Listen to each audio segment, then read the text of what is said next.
ଦ୍ରୌପଦୀଙ୍କ ଜୀବନର 7ଟି ରହସ୍ୟ। ଆସନ୍ତୁ ଜାଣିବା। ଦ୍ରୌପଦୀ ହେଉଛନ୍ତି ମହାଭାରତର ସେହି ଚରିତ୍ର ଯାହା ବିନା ମହାଭାରତ ଯୁଦ୍ଧ କଳ୍ପନା କରାଯାଇପାରିବ ନାହିଁ।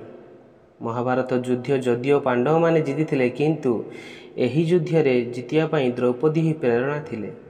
ଦ୍ରୌପଦୀ ହେଉଛନ୍ତି ସେହି ନିଆଁ ଯିଏକି ତାଙ୍କର ମର୍ଯ୍ୟାଦା ଓ ସମ୍ମାନ ପାଇବା ପାଇଁ କୌରବମାନଙ୍କ ରକ୍ତରେ କୁରୁକ୍ଷେତ୍ର ଯୁଦ୍ଧଭୂମିର ଶୋଷ ମେଣ୍ଟାଇଥିଲା। ମହାଭାରତ ଯୁଦ୍ଧରେ ଦ୍ରୌପଦୀ ଭାରତବର୍ଷର ରାଣୀ ହୋଇଥିଲେ, କିନ୍ତୁ ଦ୍ରୌପଦୀଙ୍କ ଜୀବନ ଏବଂ ଅନ୍ତ ଏପରି ରାସ୍ତା ଦେଇ ଗତି କରିଛି ଯାହା ଜାଣି ସମସ୍ତେ ଆଶ୍ଚର୍ଯ୍ୟ ହୋଇଯିବେ।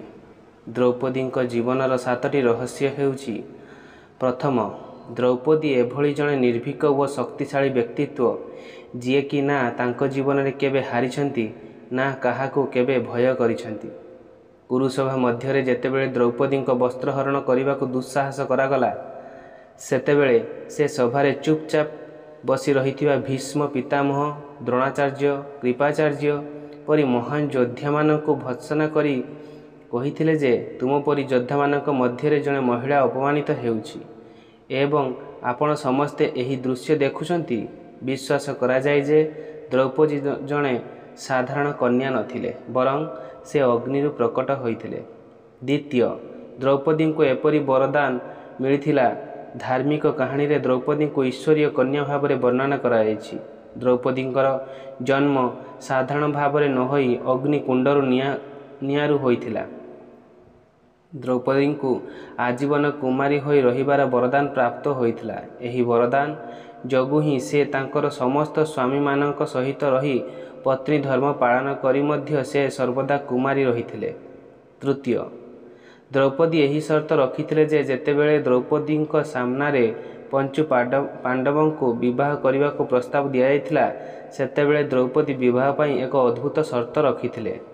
ଦ୍ରୌପଦୀ ସିଧାସଳଖ କହିଥିଲେ ଯେ ସେ ଏହି ବିବାହ ପାଇଁ ପ୍ରସ୍ତୁତ, କିନ୍ତୁ ସେ ନିଜ ବୈବାହିକ ଜୀବନ ଅନ୍ୟ କୌଣସି ସ୍ତ୍ରୀ ସହ ବାଣ୍ଟିବେ ନାହିଁ। ପାଣ୍ଡବମାନେ ଦ୍ରୌପଦୀଙ୍କର ଏହି କଥାରେ ସ୍ୱୀକୃତି ନେଇ ବିବାହ କରିଥିଲେ।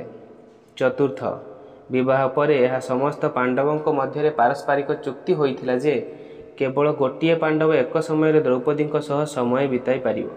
ଯେତେବେଳେ ଜଣେ ପାଣ୍ଡବ ଦ୍ରୌପଦୀଙ୍କ ସହ ସମୟ ଅତିବାହିତ କରୁଥିଲେ, ସେତେବେଳେ ସଂକେତ ପାଇଁ ନିଜ ପାଦର ପାଦୁକାକୁ କୋଠରୀ ବାହାରେ ରଖୁଥିଲେ।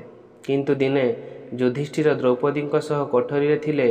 ଗୋଟିଏ କୁକୁର ଯୁଧିଷ୍ଠିରଙ୍କ ଜୋତା ନେଇଯାଇଥିଲା ଏବଂ ଅର୍ଜୁନ କୌଣସି କାରଣରୁ ସେହି କୋଠରୀରେ ପ୍ରବେଶ କରିଯାଇଥିଲେ। ଆଉ ଦଣ୍ଡ ସ୍ୱରୂପ ଅର୍ଜୁନଙ୍କୁ କିଛି ଦିନ ବନବାସ କରିବାକୁ ପଡ଼ିଥିଲା। ଦ୍ରୌପଦୀ କୁକୁରକୁ ଅଭିଶାପ ଦେଇଥିଲେ ଯେ ତୁମେ ଖୋଲା ସ୍ଥାନରେ ହିଁ ସମ୍ପର୍କ ସ୍ଥାପନ କରିବ ଏବଂ ଏହାକୁ ସାରା ଦୁନିଆ ଦେଖିବ। ପଞ୍ଚମ, ଦ୍ରୌପଦୀଙ୍କ 5 ସ୍ୱାମୀ ଥିଲେ, କିନ୍ତୁ ଏହି 5 ଜଣଙ୍କ ମଧ୍ୟରୁ ଦ୍ରୌପଦୀଙ୍କର ଭୀମଙ୍କ ପ୍ରତି ବିଶେଷ ମନୋଭାବ ରହିଥିଲା। ଏହାର ବହୁତ ବଡ଼ କାରଣ ମଧ୍ୟ। ଦ୍ରୌପଦୀଙ୍କ ପ୍ରତି ହେଉଥିବା ଅନ୍ୟାୟ ବିରୁଦ୍ଧରେ ଭୀମ ହିଁ ଏକମାତ୍ର ସର୍ବପ୍ରଥମେ ସ୍ୱର ଉତ୍ତୋଳନ କରୁଥିଲେ। ବସ୍ତ୍ରହରଣ ସମୟରେ ମଧ୍ୟ ସମସ୍ତ ପାଣ୍ଡବ ଚୁପଚାପ ମୁଣ୍ଡ ନୁଆଁଇ ଠିଆ ହୋଇଥିଲେ, କିନ୍ତୁ ଭୀମ ଏହାକୁ ବିରୋଧ କରିଥିଲେ ଏବଂ ଦୁଃଶାସନ ପାଇଁ ପ୍ରତିଜ୍ଞା ମଧ୍ୟ ଭୀମ ହିଁ ନେଇଥିଲେ ଏବଂ ଦ୍ରୌପଦୀଙ୍କ ଶପଥ ମଧ୍ୟ ଭୀମ ହିଁ ପୂରଣ କରିଥିଲେ। ଷଷ୍ଠ, ଦ୍ରୌପଦୀଙ୍କ ଦେହତ୍ୟାଗ ପୂର୍ବରୁ ଭୀମଙ୍କ ସହ ରହୁଥିଲେ। ଦ୍ରୌପଦୀଙ୍କ ବିଷୟରେ ପୁରାଣରେ କୁହାଯାଇଛି ଯେ ସେ ପୂର୍ବଜନ୍ମରେ ଜଣେ ବିଧବା ବ୍ରାହ୍ମଣ ଥିଲେ, କିନ୍ତୁ ଆଉ କିଛି ପୁରାଣରେ ତାଙ୍କ ଇନ୍ଦ୍ରାଣୀ ଏବଂ ଲକ୍ଷ୍ମୀଙ୍କ ସ୍ୱରୂପ ଭାବରେ ମଧ୍ୟ ବର୍ଣ୍ଣନା କରାଯାଇଛି। ଅନ୍ତିମ ସମୟରେ ଯେତେବେଳେ ପଞ୍ଚୁପାଣ୍ଡବ ଦ୍ରୌପଦୀଙ୍କ ସହିତ ସ୍ୱର୍ଗକୁ ଯାଉଥିଲେ, ସେତେବେଳେ ଦ୍ରୌପଦୀଙ୍କ ପାଦ ଖସିଯିବା କାରଣରୁ ଦ୍ରୌପଦୀ ଖାଲରେ ପଡ଼ି ଯାଇଥିଲେ, କିନ୍ତୁ ଭୀମ ଦ୍ରୌପଦୀଙ୍କ ହାତ ଧରି ଦେଇଥିଲେ। ଭୀମ ଦ୍ରୌପଦୀଙ୍କୁ ବଞ୍ଚାଇ ପାରିନଥିଲେ, କିନ୍ତୁ ଦେହତ୍ୟାଗ ସମୟରେ ଦ୍ରୌପଦୀ ଭୀମଙ୍କୁ କହିଥିଲେ ଯେ ଯଦି ସେ ପୁନର୍ବାର ଜନ୍ମ ନିଅନ୍ତି, ତେବେ ମୁଁ ପୁନର୍ବାର ତୁମର ପତ୍ନୀ ହେବାକୁ ଚାହିଁବି। ସପ୍ତମରେ, ଶ୍ରୀକୃଷ୍ଣ ହିଁ ତାଙ୍କର ପ୍ରକୃତ ବନ୍ଧୁ ଥିଲେ। ଦ୍ରୌପଦୀ ଭଗବାନ ଶ୍ରୀକୃଷ୍ଣଙ୍କୁ ତାଙ୍କର ସଖା ତଥା ଭ୍ରାତା ବୋଲି ବିବେଚନା କରୁଥିଲେ।